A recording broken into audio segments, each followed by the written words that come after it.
आप देखेंगे कि कुछ-कुछ जगह आप अनुपस्थित हैं। आप वर्तमान में रह के भी एक-एक क्षण में उपस्थित नहीं हो पाते हैं, चूक जाते हैं। क्षणों की एक श्रृंखला एक क्षण से दूसरा क्षण इम्पैक्ट होता है, तो आप कुछ क्षणों को, कुछ घंटों को, कुछ महीनों को, कुछ सालों को ऐसे चूकते जाते हैं और जीवन वीरान, दुखमयी और पीड़ादायक बन जाती है। क्या कि आप उन क्षणों को चूक रहे हैं जो महत्वपूर्ण हो सकते थे। वैसे देखा जाए तो हर क्षण महत्वपूर्ण है, वर्तमान में रहना ही हमारी नीति है। जब हम ओशो को या किसी विद्वान के प्रवचनों को सुनते हैं तो ऐसा लगता है कि धरती थम गई है, ब्रह्मांड रुक गया है और ये जो बोल रहे हैं वही सबसे महत्वपूर्ण है। उसका कारण मात्र यह है कि वह उन क्षणों में मौजूद है और वे उन चीज़ों को बोल रहे हैं जिसमें उनकी प्रतीति है, उन्होंने अनुभव किया है और वे उस हर क्षण का आनंद ले रहे हैं जिसमें वह बोल रहे हैं। हम ओशो को सुनते हैं तो उनके बोलने में एक शब्द भी खंडित नहीं होता है, टूटता नहीं है, शब्द चूकते नहीं हैं, एक ही शब्द को पूरा ध्यान से बोलते हैं। उसका उतार चढ़ाव क्या होना चाहिए वह स्वयं प्रकट होता है। वे ध्यान नहीं भी रखते हैं तो भी इतना सुंदर बोला जाता है कि आप उससे प्रभावित होते हो, सम्मोहित हो जाते हो। जब मैंने पहली बार कमल किशोर जी के प्रवचन सुने थे, जो कि Ratangarh boys high secondary school में हुए थे, तब मैं कॉलेज में पढ़ता था, तो इतना सम्मोहित हो गया था, सातों दिन मैंने उनके प्रवचन सुने।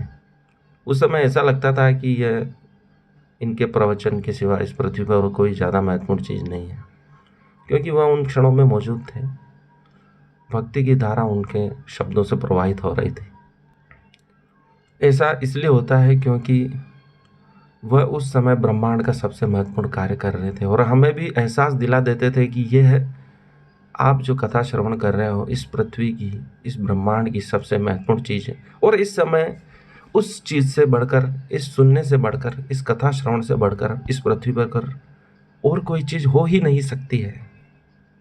आप उस भक्ति की धारा में बह जाते हो और सातों दिन भागवत की कथा से ओतप्रोत हो जाते हो और परमात्मा साक्षात आपको प्रतीत होने लगता है हर कण में, हर जगह, हर वस्तु में। वैसा ही पूरा जीवन व्यतीत किया जा सकता है। आप उन हर क्षण का आनंद ले सकते हो जो आप चूक रहे हो।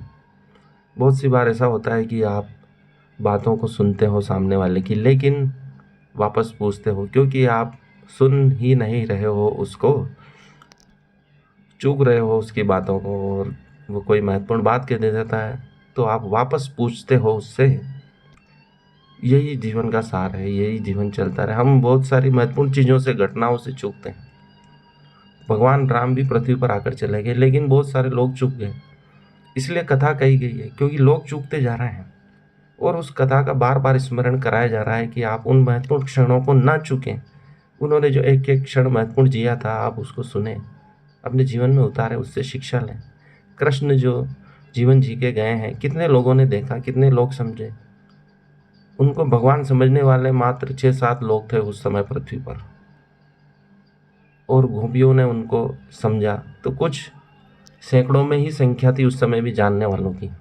ऐसा ही इस समय भी हो रहा है। बहुत से महत्वपूर्ण आत्माएं पृथ्वी पर हैं, लेकिन हम चूकते जा रहे हैं। भगवान बुद्ध, कृष्ण, राम आकर चले गए, लेकिन हम जन्मों जन्मों से चूकते जा रहे हैं इन क्षणों को, इन महत्वपूर्ण व्यक्तियों को, इन कथाओं को।